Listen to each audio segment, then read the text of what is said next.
গাজায় ইসরায়েলি হামলায় ১৪৬ জন নিহত। গাজা উপত্যকায় ইসরায়েলের টানা হামলায় প্রাণহানি বেড়েই চলেছে। গত ২৪ ঘণ্টায় নতুন করে ইসরায়েলি বিমান হামলায় অন্তত ১৪৬ জন ফিলিস্তিনি নিহত হয়েছেন। আহত হয়েছেন আরও ৪৫৯ জন। উত্তর গাজার ইন্দোনেশিয়ান হাসপাতালের পরিচালক মারওয়ান আল সুলতান জানান, মধ্যরাত থেকে আমরা ৫৮ জন শহীদের মরদেহ পেয়েছি। বহু মানুষ ধ্বংসস্তূপের নিচে আটকে আছেন। হাসপাতালের ভেতরের পরিস্থিতি ভয়াবহ।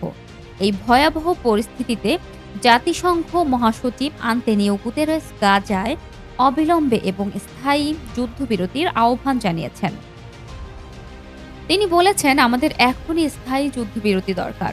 আমি গভীরভাবে উদ্বিগ্ন, কারণ ইসরায়েল তার সামরিক অভিযান আরও বাড়ানোর পরিকল্পনা করছে।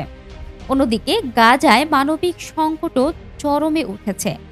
রেড ক্রিসেন্ট ইসরায়েলের প্রতি আহ্বান জানিয়েছেন যেন গাজায় মানবিক সহায়তা পৌঁছানোর জন্য সীমান্ত ক্রসিং খুলে দেওয়া হয়। সংস্থাটি জানিয়েছে, গাজায় মানুষ এখন ক্ষুধার্ত এবং যন্ত্রণাদায়ক অবস্থায় দিন কাটাচ্ছে। এদিকে আজ বাগদাদে শুরু হওয়া আরব লীগের বার্ষিক সম্মেলনে মুখ্য আলোচনা হয়ে উঠেছে গাজার চলমান গণহত্যা। ৩৪তম আরব শীর্ষ সম্মেলনের উদ্বোধনী ভাষণে ইরাকের প্রধানমন্ত্রী মোহাম্মদ সিয়া আল সুদানি বলেন, এই গণহত্যার মতো কদর্যতা ইতিহাসে আর দেখা যায়নি।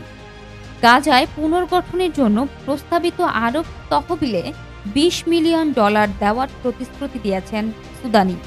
গাজায় স্বাস্থ্য মন্ত্রণালয়ের তথ্য অনুযায়ী এখন পর্যন্ত ইসরায়েলের চলমান হামলায় অন্তত ৫৩,২৭২ জন ফিলিস্তিনি নিহত হয়েছেন এবং আহতের সংখ্যা ১,২০,৬৭৩ ছাড়িয়ে গেছে।